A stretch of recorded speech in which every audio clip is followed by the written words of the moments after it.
Hello friends, আমি অচিন্ত। আমি চলে নতুন ইউটিউব চ্যানেল টু সাইড কিচেনে আপনার সাথে নতুন রেসিপি শেয়ার করবো। সেটা হচ্ছে নিরামিষ ঝিঙে আলু পোস্ত বানিয়ে দেখাবো। সেটা বানাতে কী কী উপকরণ লাগে আসুন দেখাই। তার আগে একটা বলে দিই, আমার চ্যানেল রেসিপিটা ছাড়া আছে। আমি যদি ভালো লেগে থাকে অবশ্যই লাইক কমেন্ট ও শেয়ার করবেন, বেশি বেশি করে শেয়ার করবেন। যদি আমার চ্যানেলে নতুন হয়ে থাকেন তাহলে প্লিজ সাবস্ক্রাইব করে দেবেন, সেই বেল নোটিফিকেশনটা অল করে দেবেন যাতে আমার ভিডিও আপনার কাছে আগে পৌঁছে। তাহলে চলুন নিরামিষ ঝিঙে আলু পোস্ত বানাতে কী কী উপকরণ লাগে আসুন দেখাই।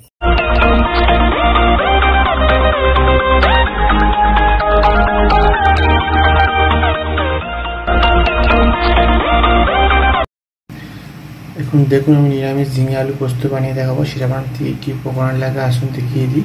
তার আগে এক কথা বলি, ভিডিওটা প্রথম থেকে শেষ অবধি দেখার অনুরোধ রইল। তার জন্য রেসিপিটা শুরু করি। এখানে আমি কিছুটা পরিমাণ ঝিঙে বা আলু ভালো করে ছাড়িয়ে ছোটো ছোটো করে ডোমো ডোমো করে কেটে ধুয়ে জলে রেখেছি। তার জন্য রেসিপিটা শুরু করি। গ্যাসটা যে কড়াটা বসিয়ে দিয়েছি, কড়াটা গরম হয়ে গেছে। এর মধ্যে আমি তেল দিয়ে দেবো। এর মধ্যে দেবো 3টে কাঁচা লঙ্কা চেরা, টমেটো কুচি, হালকা করে ভেজে নেবো। হালকা করে ভেজে নিতে এর মধ্যে ঝিঙে আলুগুলো ডোমো ডোমো করে কেটে কেটে সেটা দিয়ে নেবো। লবণ দিয়ে দেবো, ভালো করে নিয়েছি ভেজে নেবো। ভালো করে সেদ্ধ করে ভেজে নিয়েছি। ঝিঙেটা আলু ভালো করে একটু ভেজে নিয়েছি। এবার আমি জল দিয়ে দেবো। জল দিয়ে দিয়েছি। এবার জলটা একটুখানি কমলে আর আলুটা ঝিঙেটা একটু সেদ্ধ হয়ে যাবে, তারপরে আমি পোস্ত করে দেবো।